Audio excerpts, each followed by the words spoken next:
What if walking after 70 is actually hurting you? What if the one habit we all thought was keeping our elders healthy is actually causing them silent harm? We've always been told, keep moving, stay active. But after age 70, that same advice, if done blindly, can lead to falls, chronic pain, and even hospitalization. Imagine your mother goes for her daily walk, as she has for years, but now her knees ache. She sleeps poorly. She's more tired than usual. You think she's just aging, but what if her healthy routine is what's making her worse? In this video, we're uncovering the doctor's surprising warning about walking after 70 and what you should be doing instead to protect your health, mobility, and independence. The silent danger hiding in a healthy habit. We've grown up believing that walking is one of the best exercises you can do, and for most people, that's absolutely true.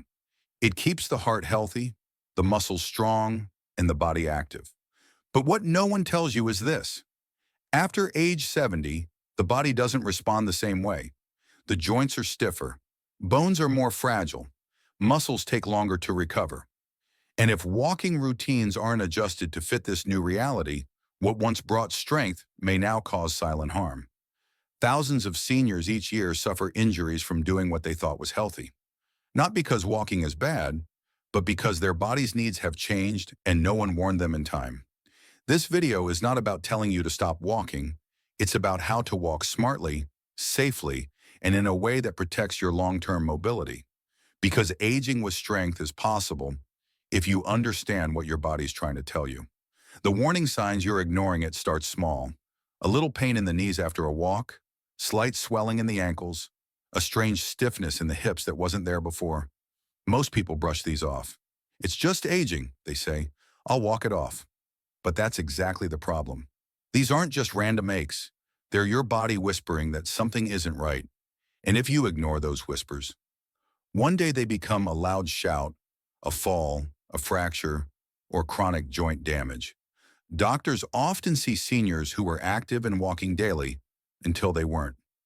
One wrong step, one ignored symptom, and everything changes. Here are a few red flags to watch for. Pain that lingers more than a day after a walk, feeling unusually tired after your usual route, uneven wear on your shoes, a subtle change in posture or stride. These signs might not seem dramatic, but they're early warnings that your current walking habits may need adjustment. Because healthy aging isn't about pushing harder, it's about listening smarter. The doctor's warning, what happens inside the aging body. As we age, our bodies go through changes that aren't always visible, but they affect everything. A doctor will tell you that after 70, movement isn't just about muscles. It's about how every system in your body works together. Let's start with the muscles. They naturally shrink and weaken with age, especially if you're not doing resistance or strength training. Walking is good cardio, but it doesn't build strength. So while you may feel active, your muscles might not actually be supporting your joints as well as they used to. Then there are the joints, especially the knees, hips, and ankles. Over time, the cartilage that cushions those joints wears down. If you're walking long distances daily without proper joint support, you're not strengthening, you might be grinding. That's where pain, inflammation, and even arthritis can worsen. Bones also become thinner and more fragile with age, a condition known as osteoporosis. This makes falls more dangerous, and repetitive strain from walking on hard surfaces can increase the risk of fractures over time, especially in the spine or hips. And then there's the balance system, your inner ear, vision, and brain all working together to keep you steady. As these systems age, they become less sharp. When combined with weaker muscles and joint instability, something as simple as stepping off a curb can become dangerous. So, what's the doctor's warning? Walking isn't bad, but walking too much without understanding your body's limits can backfire. It's not about stopping, it's about adapting. In the next chapter, we'll talk about what you can do instead.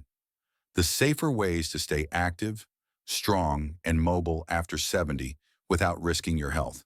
Signs you're walking too much without realizing it. We often think of walking as the safest form of exercise, and for many it is. But what if you're walking too much and your body's trying to tell you? Here's the truth. After 70, the body whispers before it screams. Most seniors don't even realize they're overdoing it until the warning signs become too loud to ignore. Let's start with the most common, joint pain. If your knees ache after a walk or your hips feel stiff getting out of bed the next morning, that's not just aging. That's your joints asking for relief. Walking puts repetitive pressure on weight-bearing joints, and over time, this stress can create inflammation, especially if your posture or shoes aren't offering proper support. Next is fatigue, not just feeling tired, but feeling wiped out. If a 20-minute walk leaves you needing a nap or out of breath longer than usual, your body might be telling you it's not recovering as well as it once did. Another quiet sign? Swelling in the feet, ankles, or legs. This isn't just about circulation. It can mean your body is under physical strain. Seniors often overlook this, assuming it's normal, but repeated swelling could be a red flag that your walking routine is doing more harm than good. And then there's the unsteady gait. Are you starting to shuffle more, holding on to walls, taking slower, shorter steps? This could indicate that your balance system is being overworked or your muscles are no longer supporting you the way they should. Ignoring this can lead to dangerous falls. The saddest part? Many people ignore these signs, thinking they just need to push through or that this is part of getting older. But it's not always about aging. Sometimes it's about overdoing. Listening to your body doesn't mean giving up. It means adapting, so you can continue to move safely and smartly. Coming up next, we'll explore what to do instead. Gentle, effective ways to stay active without putting your body at risk. What you should do instead. Smarter, not harder. So if walking too much is starting to wear you down, what should you do instead? The answer isn't to stop moving altogether. In fact, the real secret to healthy aging is this: move smarter, not harder. Let's start with shorter, more frequent walks. Instead of one long, exhausting walk, break it into 2 or 3 shorter strolls throughout the day. This gives your joints and muscles time to recover while still keeping your body active. Next, balance exercises. Most seniors don't realize this, but working on balance can actually prevent falls better than long-distance walking. Simple routines, like standing on one foot while holding a chair or gently shifting your weight side to side, can retrain your body to stay steady. One of the most powerful tools for seniors? Tai Chi. This gentle, flowing form of movement improves coordination, strengthens the legs, and calms the mind. It's been proven to reduce fall risk in older adults, and it feels good too. Then there's strength training. You don't need heavy weights or a gym membership.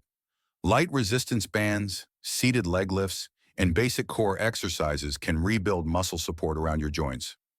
Strong muscles equals safer steps.